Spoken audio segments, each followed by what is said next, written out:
नमस्कार मित्रों, हमारे चैनल अद्भुत ज्ञान सुविचार में आपका स्वागत है। रोहित लाल और पूनम की शादी को अब 50 साल पूरे हो गए थे। उन दोनों की उम्र भी 75 वर्ष से ऊपर निकल चुकी थी। दोनों ने अपनी पूरी जिंदगी एक दूसरे के साथ काफ़ी हंसी खुशी से बिताई थी। सुख दुख के साथ साथ उन्होंने अपने हर रहस्य को एक दूसरे से बता रखा था। हाँ, पूनम जी ने केवल एक रहस्य रोहित लाल जी को कभी नहीं बताया। पूनम जी ने अपने अलमारी के सबसे ऊपर के खाने में एक बॉक्स रखा था जिसे सभी को छूने की मनाही थी, यहाँ तक खुद रोहित लाल जी को। पूनम जी ने पति से कह रखा था कि समय आने पर वो उस बॉक्स का राज उन्हें ज़रूर बताएंगी। रोहित लाल को भी इस बात से कोई ऐतराज नहीं था। हंसी खुशी उनके जीवन का काफ़ी समय बीत चुका था। धीरे धीरे उम्र भी ढल ही रही थी और कई बीमारियां भी पूनम जी को घेर चुकी थीं।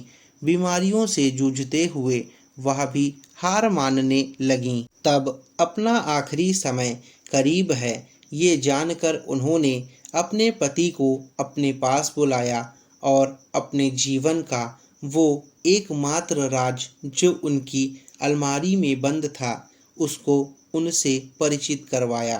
पूनम जी ने अपने पति को उस बॉक्स को लाने के लिए कहा। रोहित लाल उस बॉक्स को लेकर आए और उसे खोलकर देखा तो वो देखकर हैरान हो गई कि उस बॉक्स में लोहे के दो छोटे टुकड़े पड़े हुए थे और ढेर सारे पैसे थे। रोहित लाल ने पूनम से उन लोहे के टुकड़ों के बारे में पूछा। पूनम जी ने कहा, जब मेरी शादी होने वाली थी तब मेरी दादी ने मुझे समझाया था कि अगर अपनी शादी को लंबे समय तक चलाना चाहती हो तो एक दूसरे से जितनी हो सके लड़ाई और शिकायतें कम हो उसका ध्यान रखना। और उन्होंने उसके लिए मुझे ये लोहे के टुकड़े का तरीका भी बताया था जिसमें जब भी मुझे तुमसे कोई शिकायत होती तब एक लोहे के टुकड़े को संभाल कर रख लेती। पूनम जी की बात सुनकर रोहित लाल की आंखें भीग गईं, क्योंकि पिछले 50 सालों में पूनम जी को उनसे सिर्फ 2 बार ही शिकायतें हुई थी। ये विचार ही उनके लिए काफ़ी सुखद था।